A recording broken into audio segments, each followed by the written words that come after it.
Hello, everybody. Thank you so much for joining us. I'm Michelle Hayward, founder of Positive Hire, and this is another special series of talks that I'm calling the Equity Pursuit.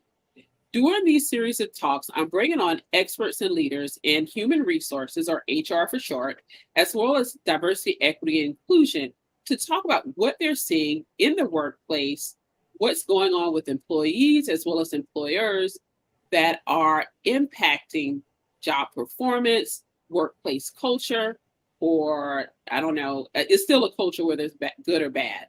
And we're going to have different conversations about that. Today, we're specifically talking about why your diversity, why diversity, equity, inclusion dollars don't make sense, why it's not getting funded. And so I have two dynamic leaders in this space joining me today. I have Alysha Campbell and I have Juan Taveras, and they're both going to share with you their experiences, eh, how much information and knowledge they have in the space. And so I'm going to let them introduce themselves, and then we're going to really dig into this topic. So I welcome you. So, Alysha, I will let you get started.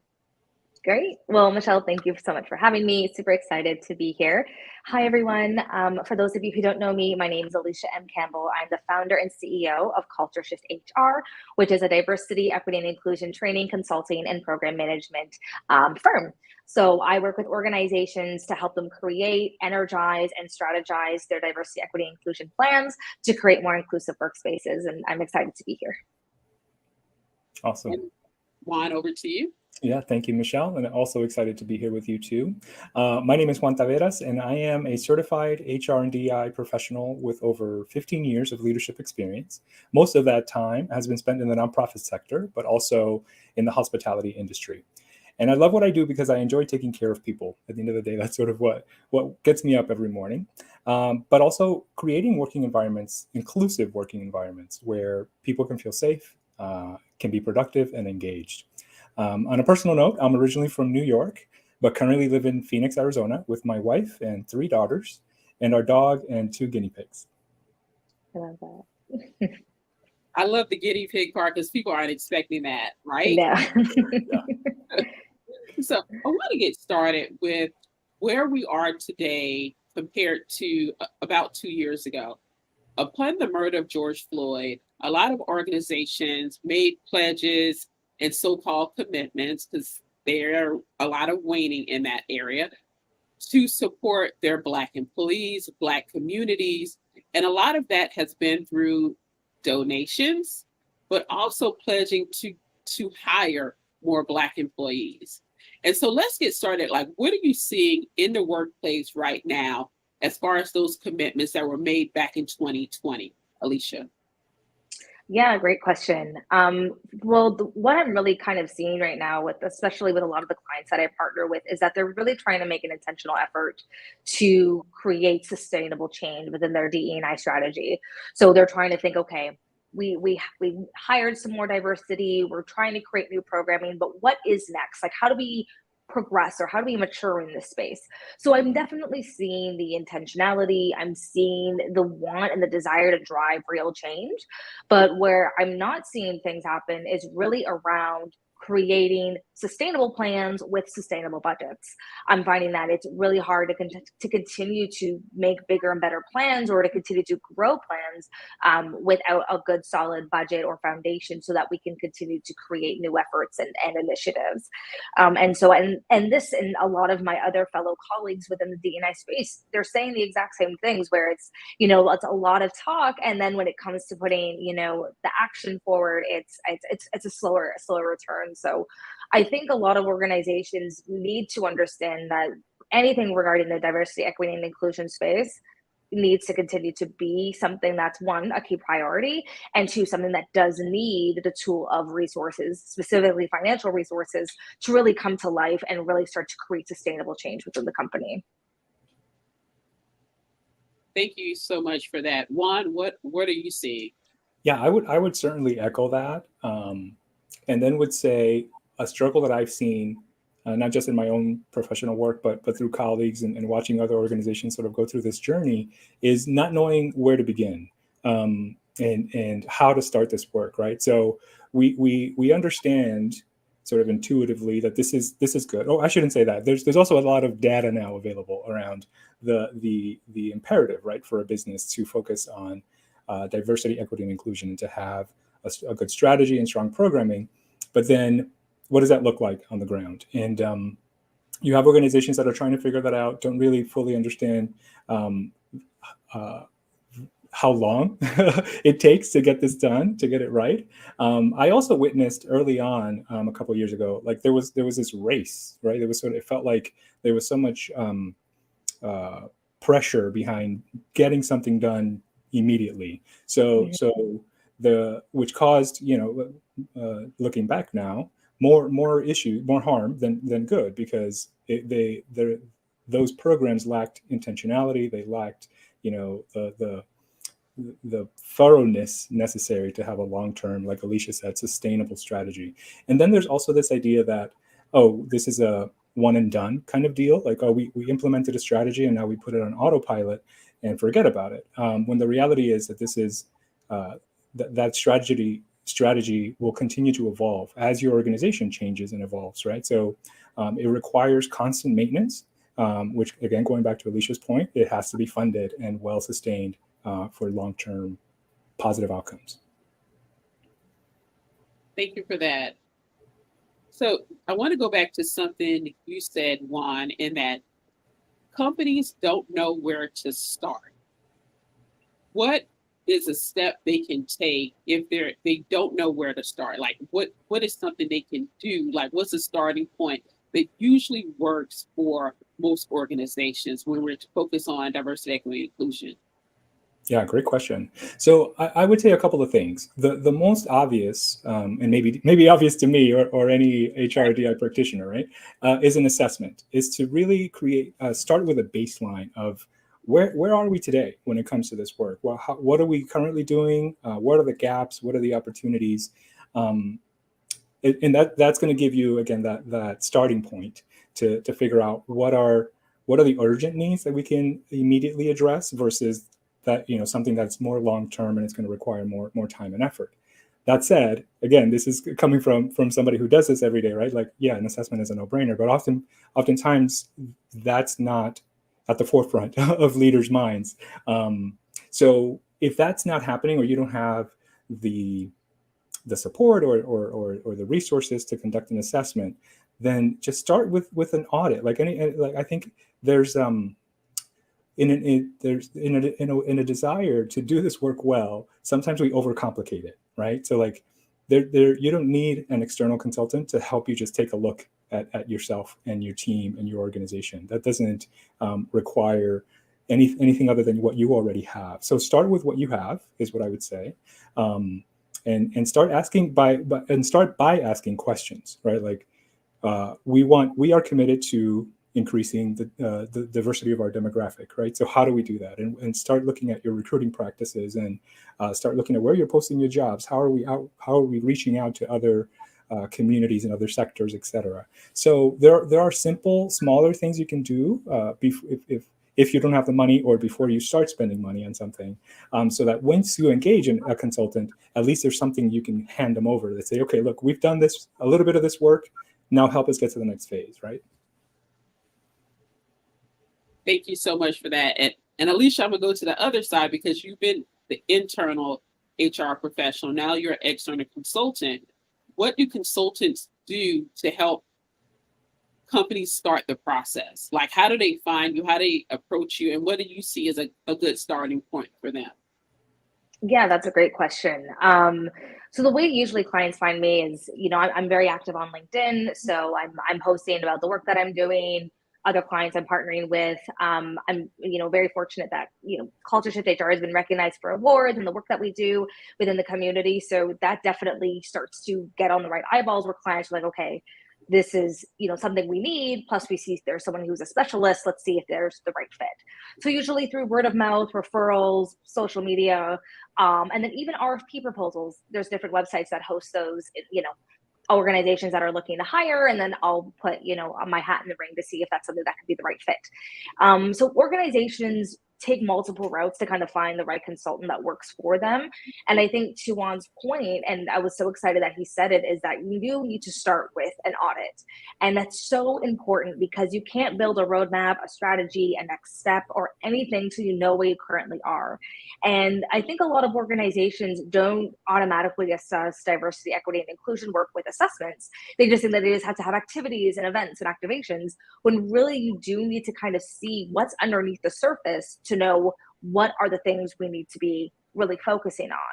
And I think to break that down even further, it's easy to do an event. It's easy to have a speaker at your company. It's easy to, celebrate a cultural holiday. But what are you doing to change policies, programs, procedures, frameworks, in not just in HR and hiring, but through all the rest of your business, whether that's, supplier relations, whether that's looking at communications, IT processes, et cetera. So as companies become more mature, that's when they begin to kind of dig deeper into the layers of diversity, equity, and inclusion. But it all really starts with that audit piece. And I relate this to a similar example where if an organization is doing a new, IT overhaul or a new platform overhaul, you always do an assessment to say, okay, where are the gaps at the current platform or service or program, et cetera? Is it meeting our needs? What do we need to meet our needs in order to help service more clients, grow bigger, faster, et cetera?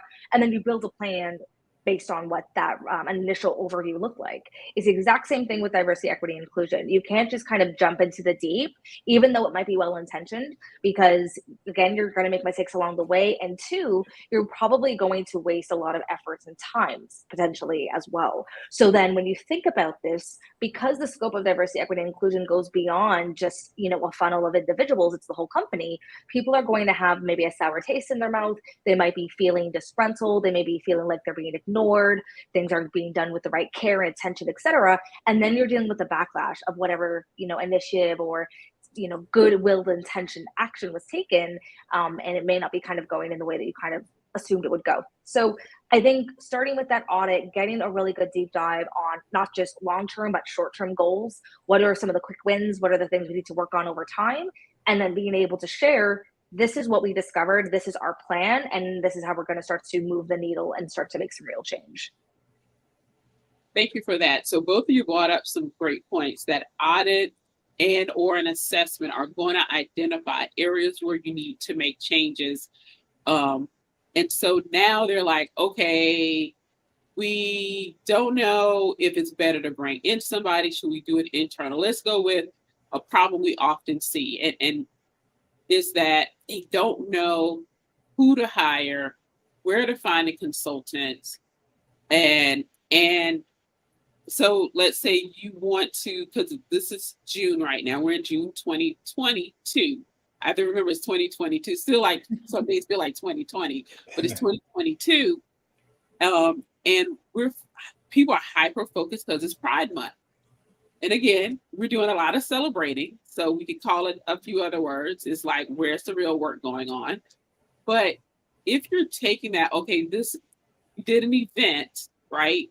And how do you find somebody that can help you say, hey, we know Pride Month is coming up. We know we have a gap from an assessment we did within our employees. How do they find a professional that can help them with what they uncovered through their assessment and or audits? Like, what is that? That's a huge gap. Like, what do you recommend companies do to find that, or find some, not just one, because you probably need a few you need to talk to, but to find a consultant that can help them with some of their goals or one or two of their goals, depending on how niche and how specific they are. Mm-hmm. Either one of you. I'm just going to throw it out. I can kick us off. That's a really good question, because I think a lot of companies do get stuck at that point. Like, okay, maybe they've done a couple events and like the employees want to do more, the company wants to do more, and they kind of don't know where to start. It's funny because Juan and I were talking about this the other day, where there really isn't too much of a spotlight on like platforms or, lists of where consultants are. And so it kind of leaves clients kind of going to their network, maybe doing a quick, Google search. And when you do that, you're going to find those big companies, which can be, quite costly. Or three, hopefully, you see something or you read a post and you kind of reach out and kind of get some bites.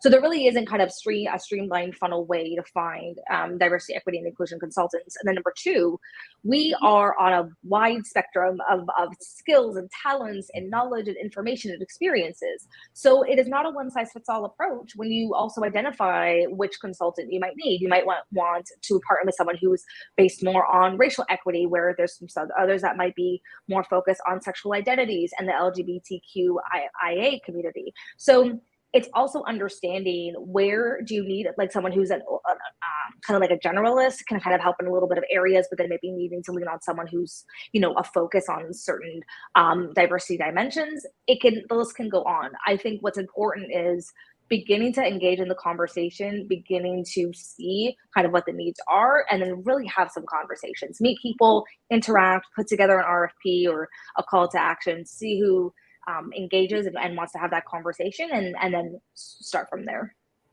Absolutely. And don't get discouraged when people don't respond to your RFPs, because I don't respond. So, I am not even in this space, but yeah. I know you want to jump in here. I'm trying not to jump in excitement here, because you sort of set me up for a passion project that I'm working on that I've discussed with both of you. But I couldn't agree more. Finding the right consultant for the unique DEI needs in your organization is challenging. And like Alysha said, there isn't currently a central place where HR leaders or business leaders can go to learn about the spectrum of DEI consultant services that are out there, and then connect with those people that you might be able best positioned to support you and your strategy. So what ends up happening now, like Alysha said, is you reach out to your network, you go on Google or LinkedIn, but it's a very manual process that requires a lot of time. And I consider myself lucky that part of my job is to do that. So in my role, they've carved out time for me to focus on that. And so I've been able to devote like Alysha said, scheduling those meetings to connect with consultants and learn more about them and then find that right person.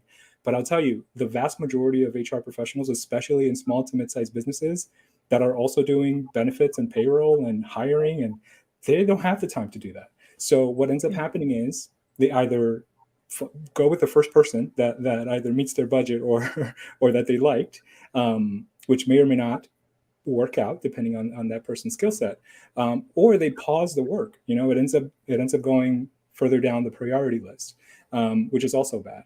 So I'll just take a quick minute here to talk about what I'm calling DI Pro Finder, and it's I envision it. I'm still working on it.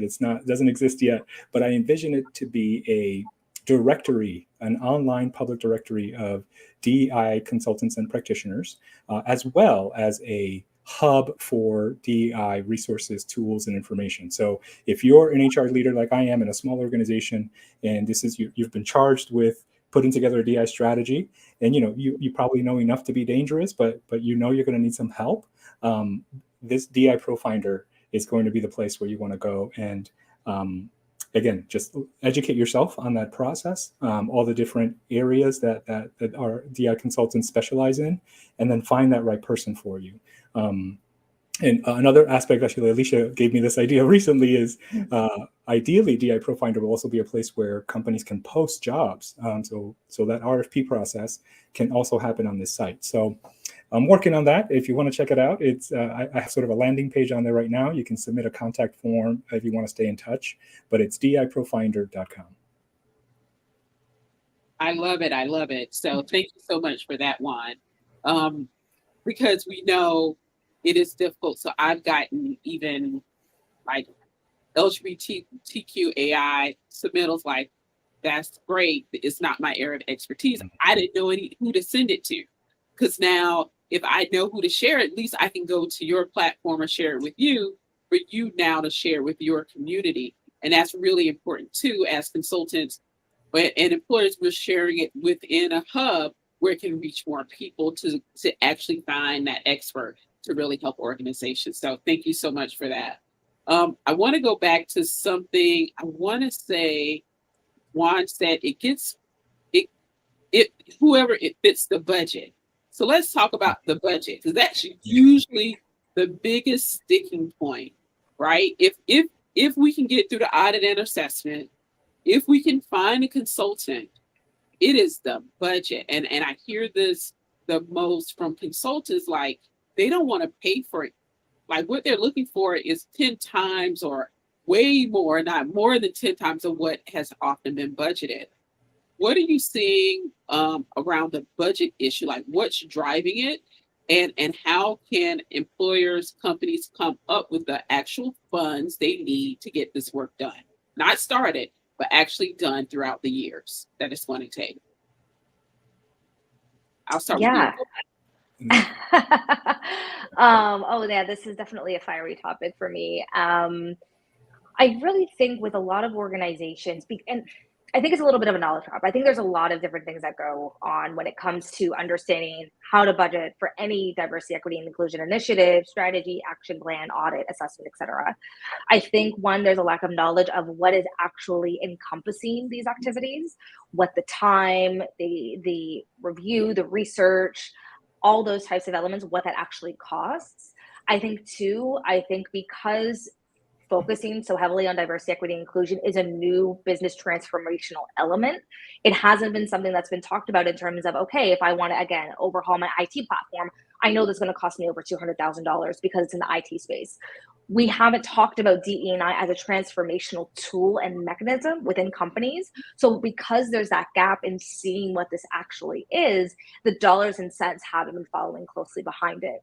But when you actually start to put that lens to it, that's what diversity, equity, inclusion is. It's literally transforms your organization because you have to look at so many facets of how this affects your business, your culture, and your employees. And so I think when you mix that along with having very talented, seasoned, and expensive consultants putting forward proposals, I imagine clients' eyes just probably balled out of their heads because they're like, oh my God, this is just so expensive. I didn't think it would cost this much. And I think what's really key too is there's that knowledge gap. And then I think too, in the space in and of itself, because the change needs to happen and because especially everyone on this call and those that are listening can relate, we want to do the work. So you have consultants who might be charging 1/5 of what they actually should be charging for their services, their expertise, their consulting, et cetera, when really you should take that and times it by 5 or 10x. And so I think there's a bit of discrepancy. I think there's a little bit of disparity in regards to what we think this pricing should be and what we actually need to start identifying and highlighting this as a key subject matter expert area where we need highly skilled individuals with the right experience, tools, and acumen to manage this type of transformation, because that's what it really actually is at the end of the day. And I think to the second part of your question, Michelle, in order to make it manageable and sustainable, the first step we need to do is look at this as a key pillar within your business. So as you look at operations, marketing, finance, again, IT, project management, any kind of key thing that allows a specific budget and budget code, that is exactly how diversity, equity, and inclusion needs to be funneled and needs to be managed. And one quick way that organizations have been able to kind of create that sustainability is they look at the other budgets of their budget pools, and they take anywhere from 1% to 5% and allocate that to the DE&I pillar of their business. So they're reallocating funds that have already been set aside for other initiatives, and they take little pieces in order to start to build and create budgets for these new programs, policies, and procedures, assessments, et cetera. And then every year that percentage grows and grows and grows. So all of that to say, we need to start somewhere. The money isn't just going to magically appear. If money is already allocated, we need to take it from small and in a variety of pieces, bring it together to create a new budget, and then create the resources and people in order to make that change manageable and to make that change happen. So if you don't have that intentionality, if you don't have that, this is going to happen, we're going to find a way, it does become challenging for companies to then all of a sudden, where's this money, or how are we going to do this? Because it wasn't built in from the beginning. Thank you so much for that. Juan, I have a whole lot of comments to what Alysha says, but Juan, so I know, yeah. Well, Alysha, you're spot on. I think that makes a lot of sense, and I would add that, so at least in my experience, some of what I'm seeing is that sticker shock that's experienced when they see a consultant's proposal. It's also so. I want to be careful here because this isn't across the board, but there are many employers that just don't value the work as much as they should, right? So they're saying, oh, this is important, we should do it, let's put a little bit of money towards it and then be done. But the reality is that it needs to be prioritized. It needs to be at the top of the list, just like any other business initiative, because what I want to highlight is the cost, right, of not doing this right. Because how much money are you spending on legal fees dealing with EEOC complaints, or how much turnover, if you have bad turnover, which often companies do when they don't have a strong DI strategy, is like, how much is that costing you? And at the end of the day, you're paying for it in one way or another. But this is an opportunity to be proactive and put money, sort of an investment on the front end, to avoid those additional expenses in the long term. So thinking about it, not just an investment, but also something we've talked about internally as an insurance policy.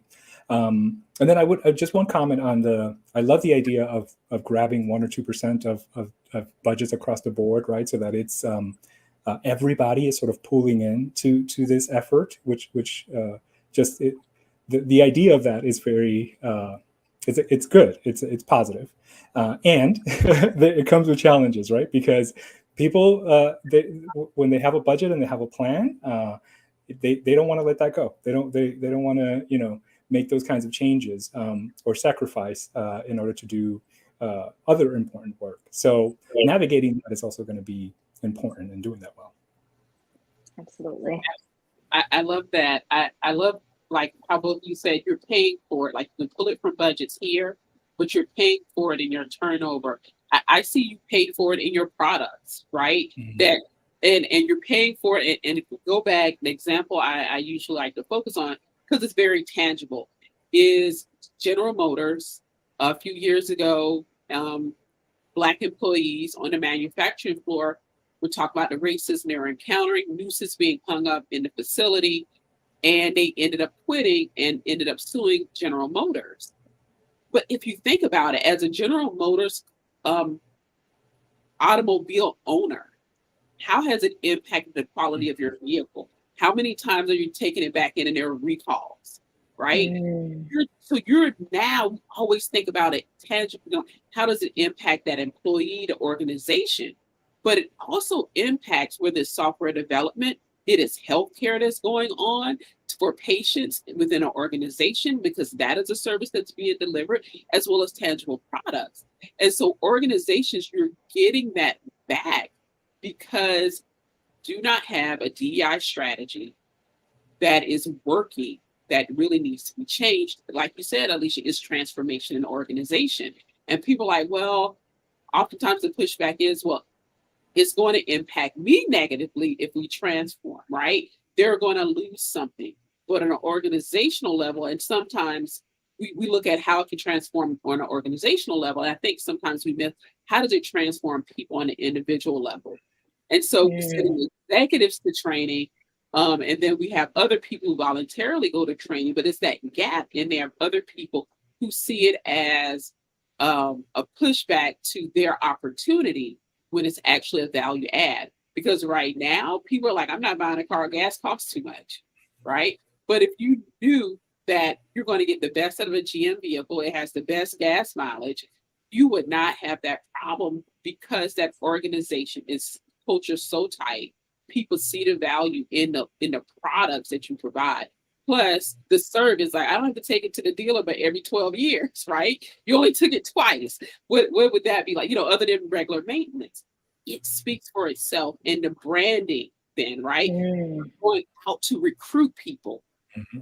People know your organization by the product it delivers and at the level of excellence it has. And even better, your employees are talking about it. Remember, I don't know if you remember your parents and your grandparents, like, oh, I love working at such and such. They had really great benefits. My dad loved working at because he used to they really had the benefits. You went in, you paid your $5, $25, whatever it was, copay. They gave bonuses out every quarter, and then there was purchase. It's like, yeah, I need to retire, but I have 15 more years, because the culture changed and how they treated their employees was different. And so it's like, oh, it was always like, oh, go work here. And we aren't seeing that as much. And I think employers need to think about what words for some people, who were talking about, what were your parents and grandparents saying? And what were they saying about a company that you're no longer saying yourself? You're seeing other people. And that transformation, how do you transform an organization to the branding and the positioning comes from your employees talking so highly of it. And I had a conversation a week or so ago, and somebody was talking about this large organization, and this person who's always on Twitter tweeting um, about it's a privilege to work for that person.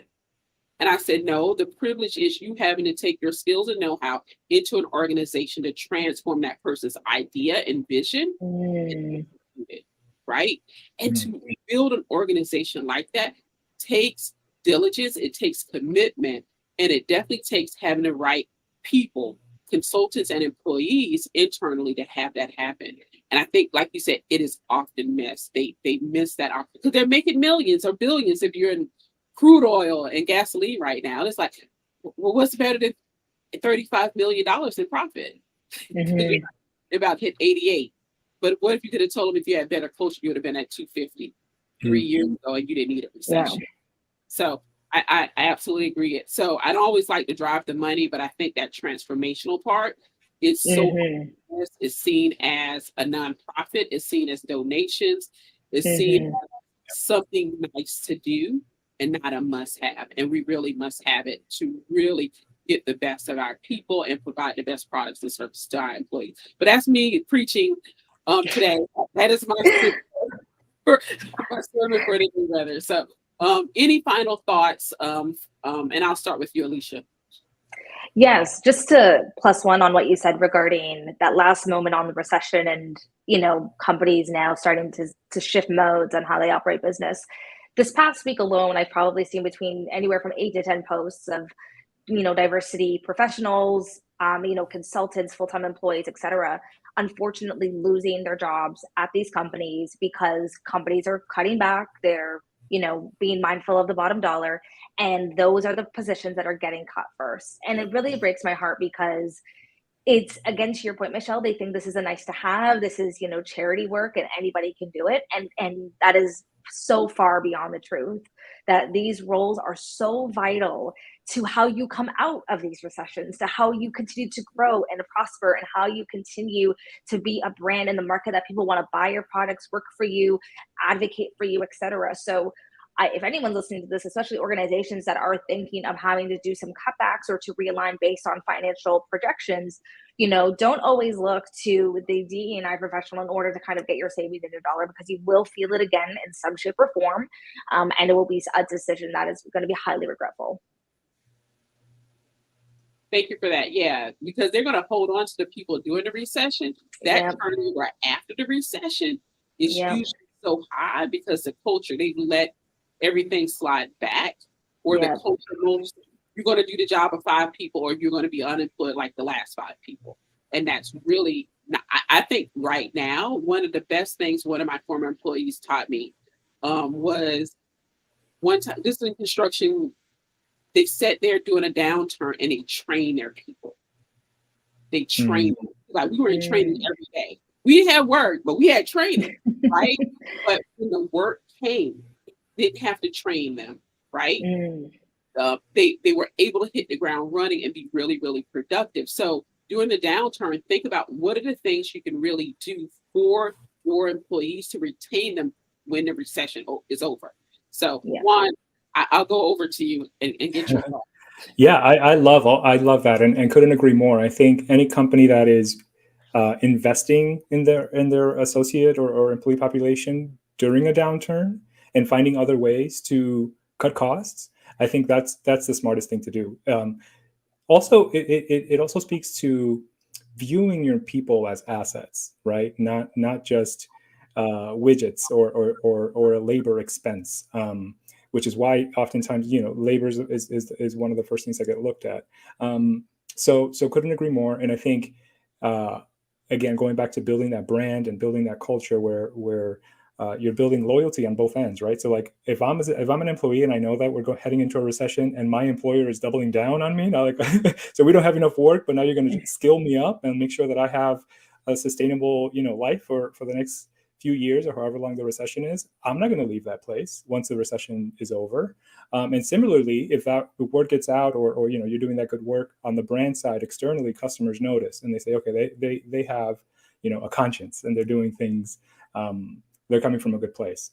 And then to answer your question, as far as like my parting words or bit of advice is to take your time with this work. I mentioned earlier that I noticed a lot, or especially a couple of years ago, where it felt like a race. It felt like everybody was trying to be first or better or faster, and that doesn't work, especially when you're thinking about building inclusive work environments where this is about people. Again, this is about people's identity. This is about people's engagement and how they feel in a workplace.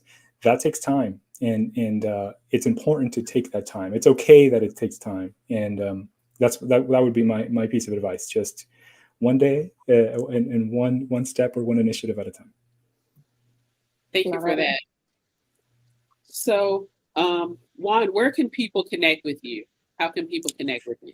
Yeah, so the best place is really LinkedIn. I'm pretty active on LinkedIn, so it's Juan, Juan, and last name Taveras, Taveras. You'll find me on there, and happy to engage in chat or connect offline if we connect on there. And then just want to plug in one more time, diprofinder.com, and there's a contact form on there you can submit, and we can engage via email after that. But I'll keep you in touch as I continue to develop that platform. Appreciate it. Alysha, any final thoughts, and let everybody know how to connect with you? Yes. Plus one, everything Juan said, it takes time. So don't rush the process, but continue to take it day by day. And yes, for those of you who want to engage, connect, share with me, you can find me on LinkedIn at AlyshaM.Campbell. You can also find me on my personal site, AlyshaCampbell.com, which is AlyshaCampbell.com, as well as my first and last name for Instagram, Facebook, Twitter as well. And so also very active on LinkedIn, sharing lots of resources, content, and engaging in conversations that change the narrative. Yeah, so Alysha's like me. We have, it sounds the same, but it may not be spelled the way you think it is. So be sure you connect with Juan and Alysha online. Now I know where to go find her on the gram, but I'm taking a break from the gram right now. So everybody have a great week. Thank you, Juan and Alysha, for joining me today. So y'all now know where to find the money, you know where to start, and not to get stuck in the middle to get the work done. And don't let the recession slow you down from doing your DEI work in your organization. Everybody have a great week and happy Juneteenth. Yes. All right.